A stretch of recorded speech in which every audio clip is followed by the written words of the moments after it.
আপকি আদালতে film star Parineeti Chopra এবং রাজ্যসভার সদস্য রাঘব চড্ঢার বিরুদ্ধে অভিযোগ হলো যে এনারা দুজনেই স্বেচ্ছাচারিতা করেন। আপনারা দুজন কিভাবে স্বেচ্ছাচারিতা দেখান, কিরকম জিদ ধরেন, কিরকম একগুয়েমি করেন, এক এক করে দুজনকে আমি এক্সপোজ করব।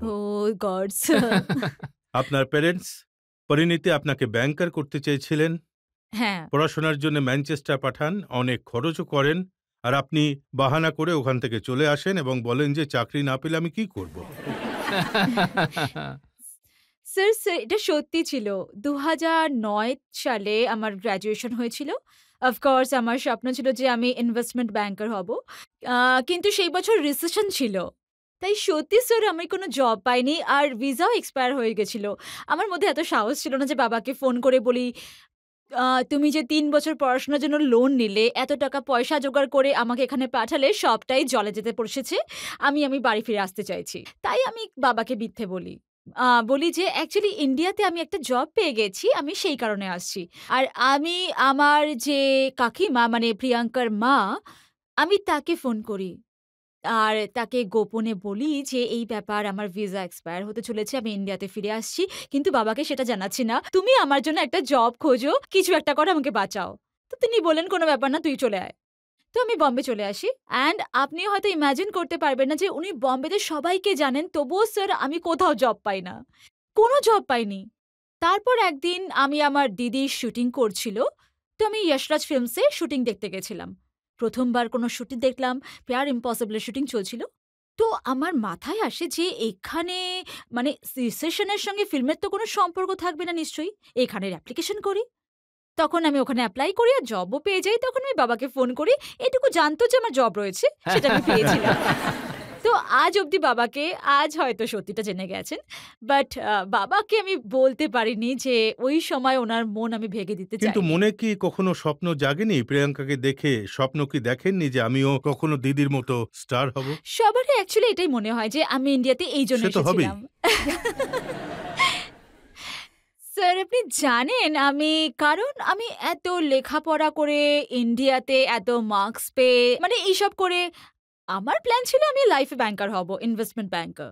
আমার মনে হতো এই যে বলিউডের লোকজন খুব সহজ কিছু কাজ করে, হয়তো একটার হয়ে ছাতার নিচে দাঁড়িয়ে থাকে, 2 লাইন ডায়লগ দিতে হয়, ব্যাস কাজ শেষ করে ঘরে চলে যায়, প্রচুর টাকা কামায়, এটা তো আরামে জীবন। আমাদের দেখুন কত পরিশ্রম করি, আমরা দেখুন কত ইম্পর্টেন্ট কাজ করি। কিন্তু স্যার আমি ভুল ছিলাম, যারা ফিল্ম ইন্ডাস্ট্রির সঙ্গে যুক্ত থাকেন না, তারা ফিল্ম ইন্ডাস্ট্রিকে এইভাবেই দেখে। যেমন এই রাঘব। স্যার ও আজও এইভাবেই দেখে। ভাই আপনাকেও প্যারেন্ট লেখাপড়া শিখে চার্টার্ড অ্যাকাউন্টেন্ট বানালেন, আর আপনি তো, আমি শুনেছি যে আপনি খুব মেধাবী ছাত্র ছিলেন, ঘর বন্ধ করে রাত জেগে বই পড়তেন। তো এত পরিশ্রম সব জলে দিয়ে আন্না হাজারের সঙ্গে ধর্নাতে বসতে চলে গেলেন।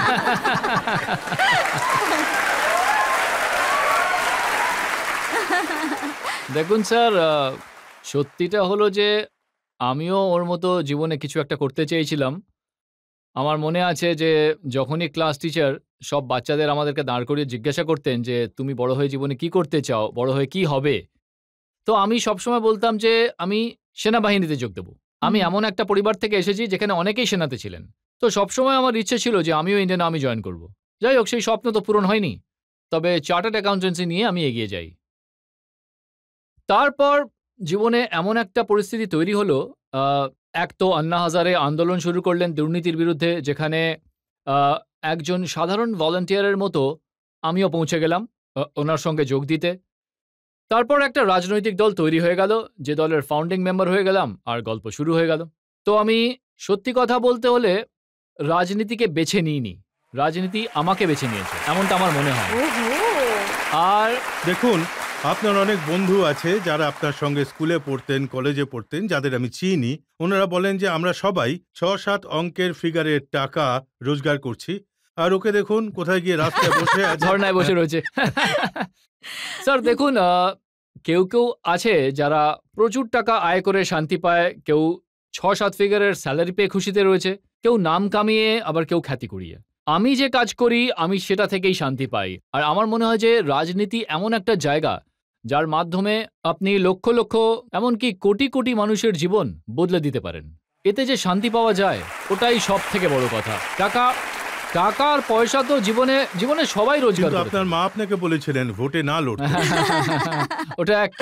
ওটা আসলে একটা বড় ইমোশনাল গল্প। আমার পার্টি আমায় বলল যে 2019-এর লোকসভা ভোটে আপনাকে লড়তে হবে। আমি বললাম যে আমি মা বাবার সঙ্গে কথা বলে জানাচ্ছি। বাড়ি গিয়ে বলতেই আমার বাবা তো আমাকে অনুমতি দিয়ে দিলেন, কিন্তু আমার মাকে রাজি করাতে আমার 6 মাস লেগে যায়। আর সেটা এর জন্যই লাগে কারণ উনি চাননি যে আমি ভোটের রাজনীতিতে নামি। শেষ পর্যন্ত যখন উনি আমাকে অনুমতি দিলেন তখন দুটো শর্ত আমাকে দিয়ে লিখিয়ে নিয়ে বলেছিলেন, তোমায় এই শর্ত পূরণ করতে হবে, সে ভোটের ফল যাই হোক না কেন। প্রথম শর্ত ছিল তুমি তোমার চার্টার্ড অ্যাকাউন্টেন্সি প্রফেশনকে দূরে সরিয়ে দেবে না, ওটার উপরে মনোযোগ রাখবে আর সেটাকে এগিয়ে নিয়ে যাবে। আর এর কারণ ছিল, ঠিক আছে চলো আজ তোমার পরিবারের অবস্থা ভালো, খুব বেশি টাকা রোজগারের হয়তো দরকার নেই, কিন্তু ভবিষ্যতে ঈশ্বর না করুন যদি হঠাৎ টাকা পয়সার দরকার পড়ে তাহলে রাজনীতি থেকে টাকা রোজগার করবে না, রোজগার তুমি তোমার সিএ প্রফেশন থেকেই করবে। আর দ্বিতীয় প্রতিশ্রুতি উনি আমার থেকে নিয়েছিলেন যে এবার তোমার বিয়ের বয়স হয়ে গেছে, ভালো মেয়ে দেখে ভোটের ফলাফল যাই হোক না কেন বিয়ে করে নিতে হবে। এই প্রতিশ্রুতি আমাকে দিতে দেখুন, হয়েছিল। মায়ের কথা তো আপনি শোনেননি, ভোটে লড়লেন, না। রাজনীতিতে নেমে পড়লেন। তো আপনি কি কখনো বোঝাননি যে ওনার পার্টির সব নেতারা এক এক করে জেলে যাচ্ছে? আপনি কি বোঝাননি যে কোথায় যাচ্ছ?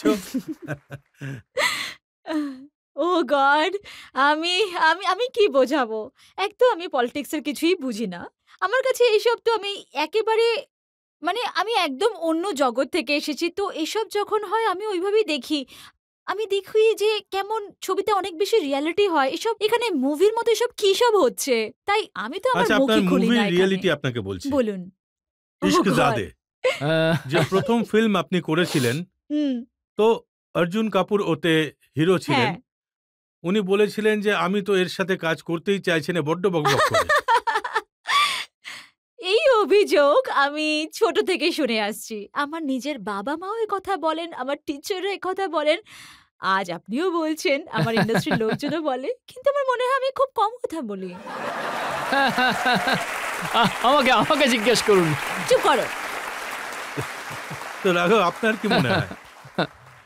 না দেখুন, আমার মনে হয় যে আমাদের বৈবাহিক জীবন বেশ ভালোই চলছে, আর ভালো এই জন্য চলছে কারণ আমি বলিউডের বি বুঝি না আর ও পলিটিক্সের পিও বোঝে না। তো আমাদের গাড়ি বেশ ভালোই চলছে। এই জন্যই ভালো চলছে কারণ উনি বেশি বলেন আর আপনি চুপ হ্যাঁ থাকেন। সেটাই। বলো না, আমি এত কথাও বলি না। না মানে আমার ওর গলা শুনতে খুব ভালো লাগে, তাই ও যা কিছু বলুক না কেন আমার সেটা শুনতে খুব ভালো লাগে। ও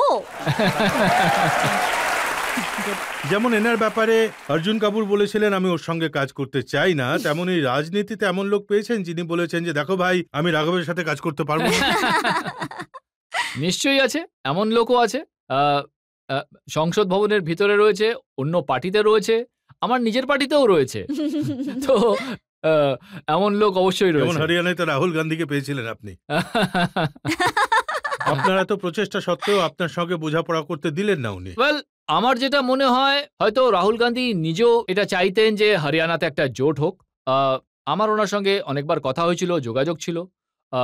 আমার নেতা কেজরিওয়ালজি সেই সময় ওখানে ছিলেন না, তাই তিনি আমাকেই এই ব্যাপারে আলোচনার জন্য দায়িত্ব দিয়েছিলেন।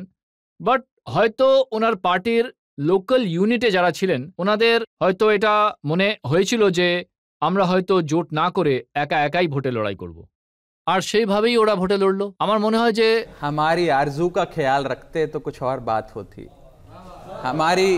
हमारी हसरत की फिक्र होती तो कुछ और बात होती। आज वो भी पछता रहा होगा मेरा साथ छोड़कर, अगर साथ साथ चलते तो कुछ और बात होती।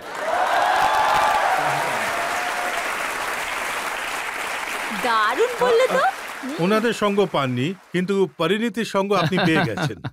আমরা একসঙ্গেই থাকবো, একসঙ্গেই চলতে থাকবো। আমাদের জোট হয়ে গেছে actually. We are happily married. She is happy and I am married. তুমি একদম কিচ্ছু বলবে না। যেমনটা ও বলে রাজনীতি হ্যাপেন টু মি, তেমনি Bollywood also happen to me. আমি সত্যি যা কিছু শিখেছি সেটা আমি জবে থেকে সেটে যাওয়া শুরু করি, লিটারালি ডে 1 থেকে কিভাবে ট্রেনিং সেটে শুরু। পৌঁছলেন সেটা একবার বলুন। ওহ! এটা দারুণ একটা স্টোরি স্যার। আমি আপনাকে বলছি, আমার যে নাম পরিণীতি, পরিণীতির মিনিং হলো ডেস্টিনি। আর আ আমার যখন জন্ম হয় বেশ কিছুদিন আমার কোনো নাম রাখা হয়নি। তো কোনো জ্যোতিষী হয়তো বলেছিলেন, ওই সময় মানা হয়, এখন মানা হয় না, যে কিছু পদে নাম রাখতে মা-বাবাকে বলা হয়েছিল। তো পদে ওনাদের কোনো নামই পছন্দ হচ্ছিল না। তো বেশ কিছুদিন প্রিয়াঙ্কা তো আগেই রাখা হয়ে গেছিল। কারেক্ট, ওটা ইউজ হয়ে গেছিল। তো বেশ কিছুদিন ধরে ওরা ভাবতে থাকেন যে কি নাম রাখা যায়। তো একদিন ওনারা কোনো মুভি দেখছিলেন, সেখানে একটা কথা ছিল জিসকি কোই পরিণীতি নেহি। তো ওনাদের মনে হয় এই পরিণীতি মানে কি? তো ওনারা এদিক ওদিক জিজ্ঞাসা করেন। তো এটার মিনিং হলো ডেস্টিনি। তো আজ অবধি আমার মা-বাবা এটাই বলেন যে তোর ডেস্টিনিতে ছিল মুভিতে কাজ করা। কারণ আ আমরা মুভি দেখার পর তোর নাম রেখেছিলাম। আমরা কত সপ্তাহ ধরে খুঁজে বেরিয়েছিলাম। তো ইট ওয়াজ মাই ডেস্টিনি। আমি লক্ষ চেষ্টা মানে লক্ষবার চেষ্টা করেছি অন্য কিছু করি, আমি ব্যাংকার হয়ে যাই, এটা করি, ওটা করি। সেটা হয়নি শেষ অবধি। এবার দেখুন, আমি যে রিসেপশনের সময় লন্ডন থেকে এলাম, আমি যশরাজ জয়েন করলাম। আর আমি ওখানকার এমপ্লয়ি ছিলাম, স্যালারিড এমপ্লয়ি। তো আদিত্য চোপড়া জি সেই সময় আমার বস ছিলেন। তো মিটিংয়ে ওনার সঙ্গে দেখা হতো। আর আমি এদিক ওদিক, আর জানেন তো আমি অনেক কম কথা বলি। তো আমি যখন যশরাজ যেতাম, লোকজনের কাছে একটা ইটস হার্ড টু ইগনোর কে এটা কে এলো। কারণ লোকজন বুঝেই যেত রুমে কে এসেছে। তো অনেকেই মজা করে বলতো, "তুমি তো অ্যাক্টর হবেই, তুমি অ্যাক্টর হতে এসেছো।" আর আমি বলতাম, "please, I will not do all this. I am a banker, আমি কোনো অ্যাক্টর হতে আসিনি।" আমি এভাবে বলতাম। বাট আপনি কি জানেন স্যার, আদিত্য চোপড়ার বিশ্বাস ছিল যে এই মেয়েটা যদি অ্যাক্টর হয় তো ঠিকঠাক করে নেবে। তো ১.৫ বছর যখন আমি যশরাজে কাজ করছি, আমি অনুষ্কা শর্মা, রণবীর সিং, রানী মুখার্জি এনাদের সবার জন্য কফি আনতাম, ওনাদের শিডিউল বানাতাম। আমি রণবীরের কাছে গিয়ে বলতাম, "sir, do you like to have lunch?" আমি ওনাকে মার্কেটিং শিডিউল, যেমন উনি আজ এই ইন্টারভিউতে আসতেন, আমি সেই মেয়ে হতাম যে ওনার জন্য বাইরে ওয়েট করতাম। তো আমি ওনাকে ম্যানেজ করেছি, আর অনেক অ্যাক্টরকেও। রণবীর একদিন দেখে, সেদিন ওনার কোনো ইন্টারভিউ চলছিল, আর ওখানে একটা কাজ ছিল।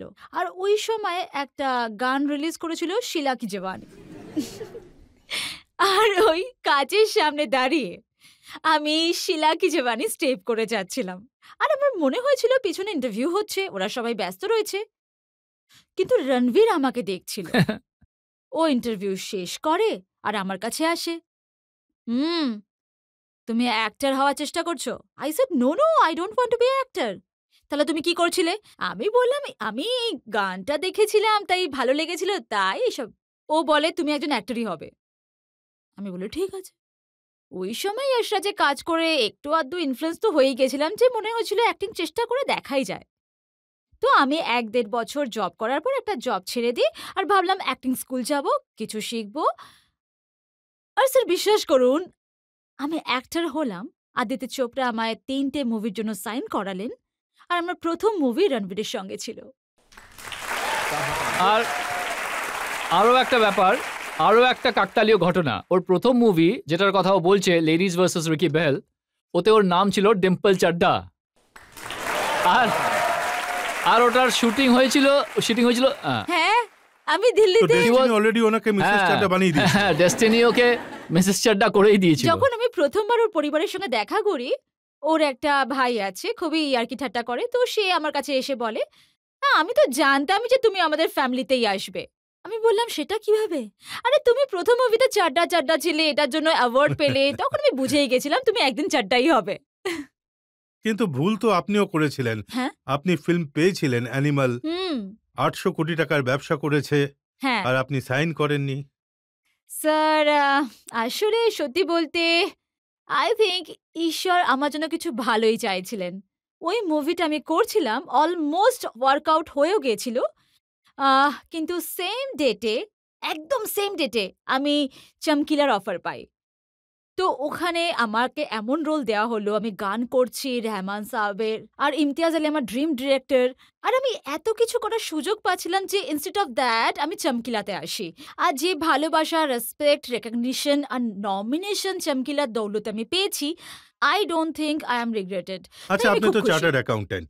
হ্যাঁ। আচ্ছা, এটা বলুন তো, অ্যাকাউন্টেন্টের হিসেবে এটা ঠিক করেছে নাকি ভুল করেছে? স্যার, আমি অ্যাকাউন্টেন্সির নজর থেকে নয়, বরং আমি মন থেকে কথাটা বলছি।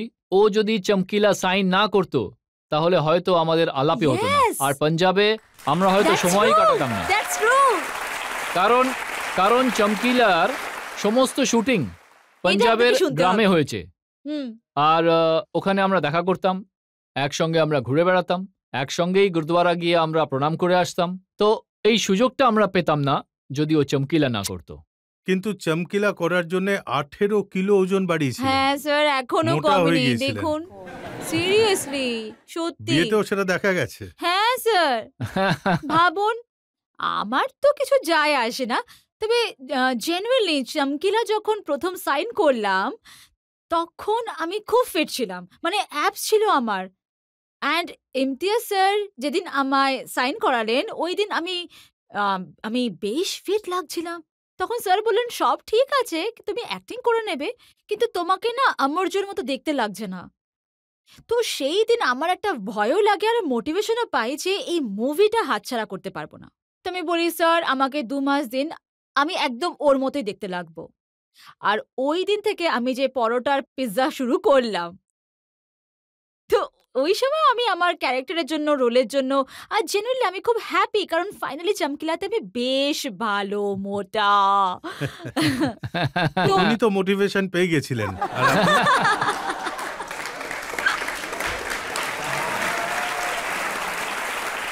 স্যার, যেমনই হোক আমার মোটিভেশন এখান থেকেই আসে। পাবলিকের থেকে একটা দুটো প্রশ্ন আমরা নিতে পারি। আমার প্রশ্ন পরিণীতি ম্যামকে। হ্যাঁ, মুম্বাইতে যে কনসার্ট হয়েছিল সেখানে আপনি খুবই ভালো গেয়েছিলেন। হ্যাঁ, কিন্তু আপনাকে অনেক ট্রোল করা হয়েছিল, তো এতে নিশ্চয়ই আপনার অনেক খারাপ লেগেছিল। কিন্তু আপনি এইরকম সিচুয়েশন কিভাবে কোপ আপ করেন? আমি কোনো কোপ আপ করি না। ট্রোলিং তো চলতেই থাকে, অ্যান্ড ইনফ্যাক্ট আমি কিভাবে বলবো ওটা? আমি বলছি কি বলে। হ্যাঁ। যখন আপনি ট্রোল হলেন হ্যাঁ। তখন লোকজন লিখলো, আজ গানে কি জিদ না করে। কেউ লিখলো, এটা কে? লেডি নাগা। লেডি না, ইট ওয়াজ ক্রেজি। খুব অদ্ভুত একটা সময় ছিল, কারণ এক তো আমার প্রথম কনসার্ট ছিল, তো আমিও শিখেছি লাইভ ইন কনসার্ট স্টেজে কেমন হয়। আসলে যতক্ষণ আপনি করবেন বুঝতে পারবেন না। তো আমি রিয়েলাইজ করলাম what was behind live singing. তো ওতে অফকোর্স হিট অ্যান্ড ট্রায়াল, আর আমার তো পুরো ক্যারিয়ারের কাহানি এটা হয়েছে। আমি যত ভুল করেছি, মোটা, রোগা, হিট, ফ্লপ, সবই আপনাদের সামনেই করেছি। আপনারাই আমাকে শুধরেছেন, আপনারাই মাথায় তুলেছেন আমাকে। তো ট্রোলিংয়েও অ্যান্ড গুড থিং ওয়াজ বেশ দারুণ হয়েছিল। অনেক সিঙ্গার যারা ছিলেন, যারা প্রফেশনাল সিঙ্গার ছিলেন, they came forward and they rode, and music studio যারা ওনার ছিল, ওনারা সবাই এসে আমার ব্যাপারে লেখেন যে আই ডোন্ট নো কোন ব্যাপারে ট্রোলিং হচ্ছে, কোন কথা নিয়ে ট্রোলিং হচ্ছে, because for first concert it was amazing. Having said that, আমার পরের কনসার্ট ভালো হবে, ডোন্ট ওয়ারি। ম্যাম, আপনি খুব ভালো গান করেন। ম্যাম, আপনি ফিল্ম ইন্ডাস্ট্রিতে অনেক গান উপহার দিয়েছেন।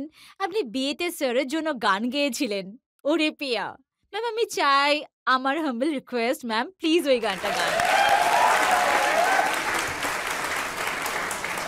वे मैं लहंगा चूड़ा पाके तेरी गलियां छुटुर गईयां, वे मैं तेरी हो गई माही, वे मैं तेरे संग जुड़ गईयां माही, दिल मेरा रखी सांभ के,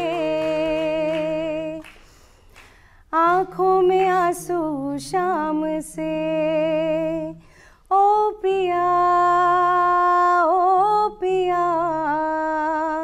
चल चले आ,